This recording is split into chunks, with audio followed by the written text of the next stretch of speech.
اللہ الرحمن الرحیم۔ السلام علیکم ورحمۃ اللہ وبرکاتہ۔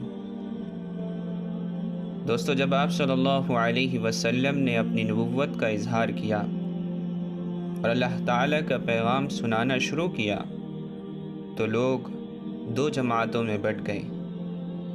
ایک جماعت نے آپ کی دعوت کو قبول کیا اور اسلام کی نعمت کو قبول کیا، اور ایک جماعت وہ تھی جو آپ صلی اللہ علیہ وسلم کی دشمن بن گئی اور اپنی اس دشمنی میں اندھے ہو کر آپ صلی اللہ علیہ وسلم کو طرح طرح سے تکلیفیں پہنچانے لگی۔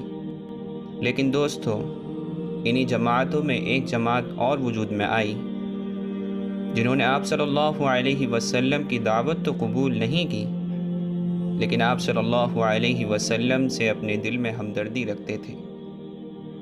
ان کا ماننا یہ تھا کہ آپ صلی اللہ علیہ وسلم، جو کہ بچپن سے صادق اور امین ہیں، کبھی آپ نے جھوٹ نہیں بولا، اور اب آپ صلی اللہ علیہ وسلم نعوذ باللہ اس طرح کی بہکی باتیں کر رہے ہیں۔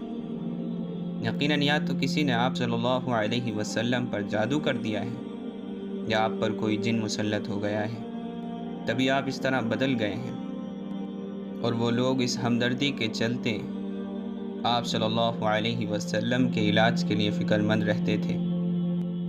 تو دوستو، ایک مرتبہ بنی عامر کے ایک شخص جو آپ صلی اللہ علیہ وسلم کے متعلق اسی طرح کی سوچ رکھتے تھے اور آپ کے لیے فکر مند تھے، حاضر ہوئے اور آپ صلی اللہ علیہ وسلم سے کہنے لگے، اے محمد، آپ ادھر ادھر کی باتیں کرتے ہیں، کیا میں آپ کا علاج معالجہ نہ کروں؟ نعوذ باللہ۔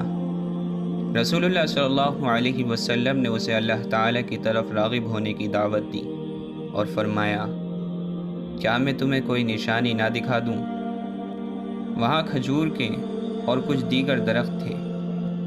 رسول اللہ صلی اللہ علیہ وسلم نے ان میں سے کھجور کے پھلدار درخت کو بلایا تو وہ آپ کی طرف آ گیا اور جھکنے اور اوپر اٹھنے لگا، اور آ کر آپ صلی اللہ علیہ وسلم کے سامنے ٹھہر گیا۔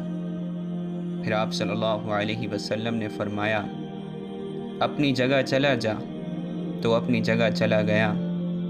یہ دیکھ کر بنی عامر کا وہ شخص کہنے لگا، اللہ کی قسم، میں اب کبھی بھی آپ صلی اللہ علیہ وسلم کی کسی بات کو کبھی نہیں جھٹلاؤں گا۔